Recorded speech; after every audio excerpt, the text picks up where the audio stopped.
And to me, besides John Jones, is the greatest of all time, Daniel Cormier. Yes. He has some other gear in him, but also at heavyweight, he's going to come in around 230. Right. And then his leverage, and he's cock strong. Dude. That motherfucker in the clinch. So there's Division I wrestling, Stipe, Cleveland State. Then there's Oklahoma State wrestling, Olympic wrestling. You're talking about WNBA to NBA All-Stars. There's a complete difference there. Yeah. Ask Ben Askren, for God's sake. You could see it. I mean, remember when he fought Dan Henderson? You're like, holy shit. Remember when he picked up Josh Barnett? Yeah, slammed him. What he did to Dan Henderson, that was insulting, DC. That's a goddamn legend. Dan Henderson is also an Olympian. Yeah, I know. And he picked him and spiked him on his head like he was a 4-year-old. He threw him around like you never saw anybody Show do a little Henderson fucking before. respect. And then he showed respect to Anderson Silva. Well, that was a fight Anderson took on short notice, remember? Otherwise, he probably would have got paid. Still, how are you going to spike Dan Henderson, the goddamn American beauty? Choked him out, too. I know. Remember? How dare you? Dude, it was this is him versus that's Josh Barnett. That's Josh Barnett. It's all three. But look how Josh did have a broken hand that fight, slamming though. people. This is Dan Henderson. Look, that's insulting. That's rude. He's just so strong. Yeah, Look how strong he is. That's Gustin, who's 6'6". Look how fucking strong It's DC nuts, is. man. It's not just technique. The technique's amazing. You got to be so strong to be able to do that to Josh Barnett. That is crazy. He flips him through the air, and he's literally throwing him around like I would throw a 10-year-old. Fan, man. Literally, that's how I throw the tires in the gym, and that's difficult. It's hard. That's difficult. Let alone a human body. I'm such a fan, and you know what? I like that. What's fight, crazy man. is DC slowly becoming the face of the UFC. He's becoming this world star. He's becoming a superstar. I think people are starting to realize, first of all, he's a really good guy. Like a really, really good guy. Genuinely good dude. He's beautiful. There's no beautiful act. person. And he's a fucking beast, man. He's so tough. And he throws dudes around like right there. What We're he looking did at his to Dan highlight Henderson reel right now. What he did to Dan Henderson's fucking insulting, DC. Dude. Look, he gets a hold of Josh Barnett. And he's like, nope, dude, going down. I don't give a fuck what you think. Oh, you're the War Master? Very cool. Check that out. Congratulations, you're on your back. It's just how he does it, man. Look at this. Boom. His wrestling is just so many notches above most of the people he fights, which makes you even more fucking impressed with John Jones. Oh, dude. That's what makes me even more impressed. John Jones took him heavy. down. When you bring John up to me, it's heavy. It's like, hurt. Fuck. John took him down. John took him down. If I had one of those Men in Black things where I erase people's memory, I'd erase everyone's John's fights. Dude, can't erase the best. He's the best. I know, but it's you look at his performances, like the fact that he was. Think about how goddamn good DC is, and think of John head kicking him and stunning him, and then putting him away. And remember, in the first fight, John took him down. Took him down. And there's a picture of DC literally like, oh shit, he's getting double leg. Yeah, well, he said after the fight he really underestimated how strong he was. Oh my god, John's on many levels past what most people understand. And you think about all the distractions, all the shit that guy's been through, and he still is able to perform at that level. All the crazy shit. Almost went to jail. The fucking crashing into a pregnant lady's car. All the fucking craziness, dick pills, man. cocaine, all of that. I'd be willing to bet if you gave John Jones literally like, hey bro, you're gonna have to fight in 3 days, I would still put my money on John to beat anyone in the world. That's how crazy this is. He's something special, man. John's something special. Depressed, whatever the hell he is, I'll take John. He's something special. And, you really see it in the fights where he's losing. That's where you see how good he is. How about the Gustafsson fight where he barely trained and just showed up and did work? When I say did work, you're talking about one of the greatest light heavyweight fights of all time, and it was a 5-round war.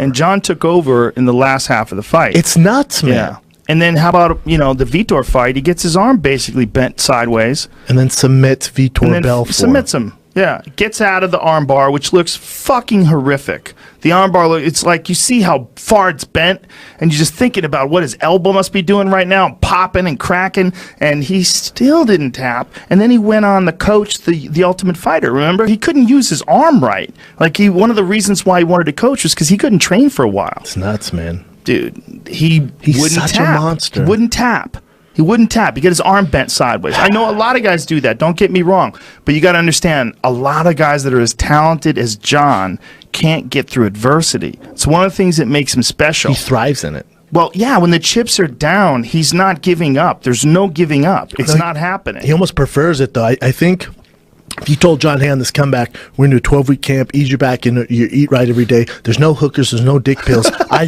don't think it helps him. I think he needs a little bit of chaos. I've known other absolute, like, ultimate winners who they need a little bit of chaos. When everything's going perfect, they go, whoa, whoa, whoa, we need to throw a wrench into it. Well, maybe. You might be right. But I just got to think that just the actual chaos of fighting, if treated correctly, could fill that void in between while he's doing these training camps. I think he still hasn't reached his potential. I think we've maybe seen it in a couple of fights where he had a great training camp and he didn't fuck around and he didn't party. Didn't get caught. Yeah, well, whatever it is. Maybe we don't know. I don't know what he's doing. I don't know. I don't know if he goes through cycles of partying. We know he's a wild motherfucker. Self-proclaimed. Self-proclaimed. But you have to be. Self-proclaimed. He says he's a wild motherfucker. We know he's a wild motherfucker.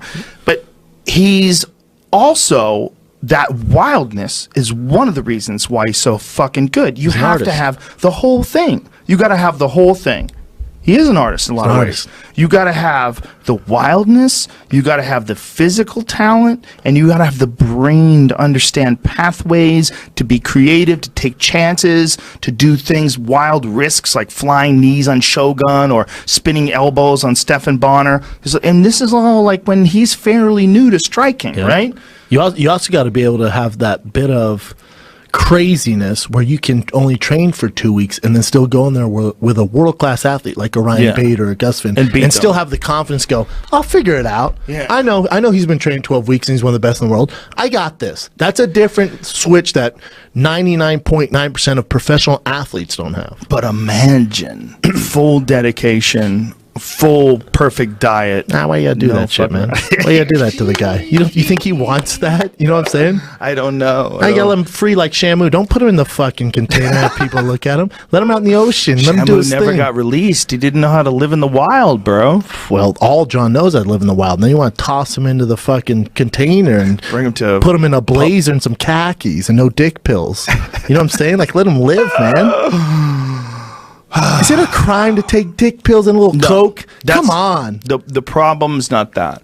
The problem is he getting enough recovery so that he's training enough to reach his full potential? And what is more important? Is that more important, or is it nurturing the wild nature that lets you do crazy shit?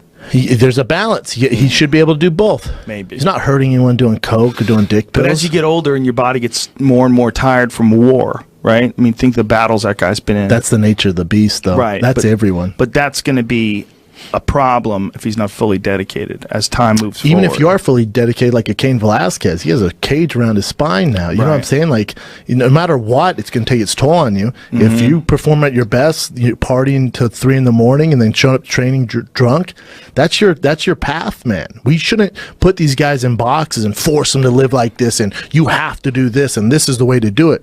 John goes, that's not my way, man.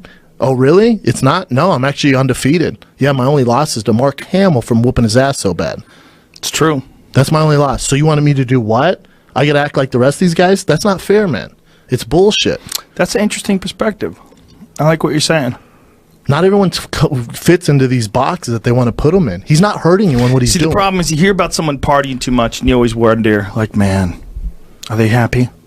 I know. They're trying to feel something. They're partying. What are they doing? You ask him while he's high, he's going to say, hell yeah, and he's balls deep in these dime pieces because he's the best fighter in the world. Go ask Michael Irvin, who has some legendary parties. The Dallas Cowboys they had a White House. They call it the White House. All three of them, the most famous players, chipped in on a mansion they called the White House. And every week they would throw the most epic parties of all time. You know what? Some of the best teams of all time. It's true. Why do they got to check these boxes off? Let them have a little fucking fun. They're not like you 9-to-5ers, you know what I'm saying? Yeah, look, you got a real point there. The only argument against it would be if there was someone in his division that was like him but was dedicated. There's not. There's not right now. I mean, there's even if they are, they ain't there's gonna beat DC who puts up the best fight with him, but he's lost twice, second time emphatically. And he's dedicated as fuck. Dedicated as fuck, yeah. They don't have to be the same to get in that cage, man. It's not fair. Yeah.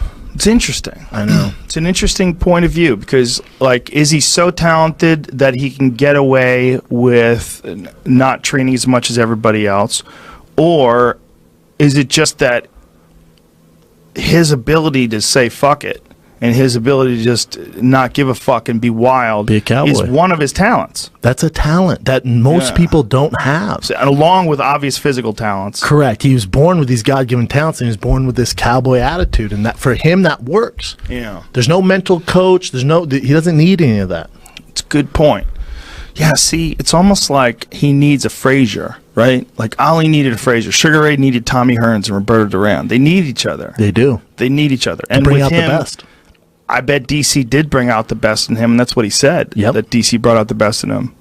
But he needs someone else now. He needs someone else. Maybe it's Stipe. Because if he fights DC again, boy, you can make that fight for sure, especially if DC wins the heavyweight title. But John just KO'd him in the last fight. And for DC, emphatic. I know the fighter in DC and the winner in DC, he wants that fight again, especially at heavyweight, if he's heavyweight champ. I get that.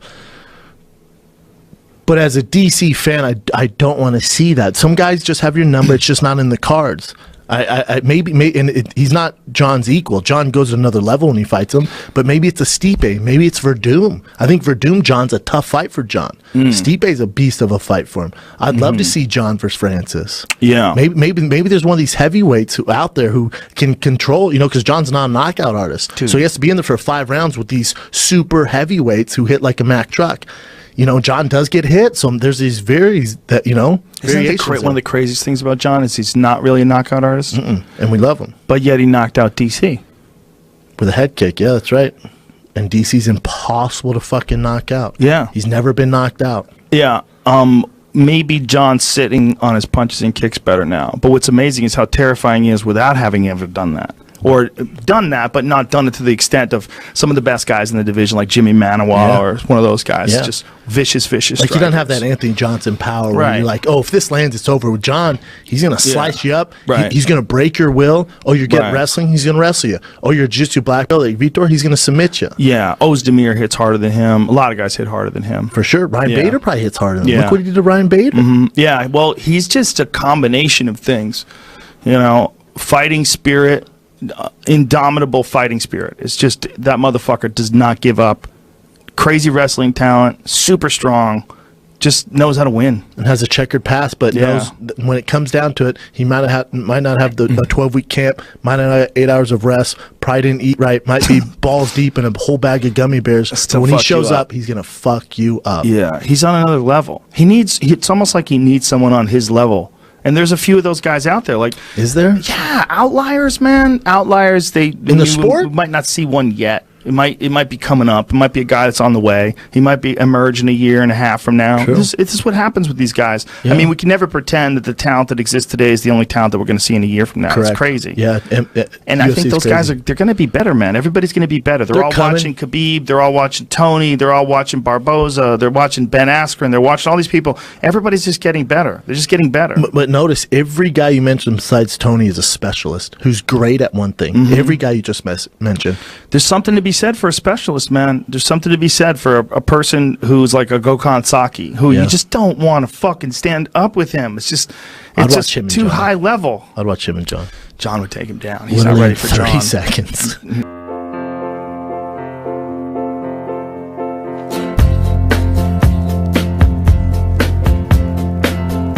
It's funny, you're in my thoughts. No, back up. You're not in my thoughts at all.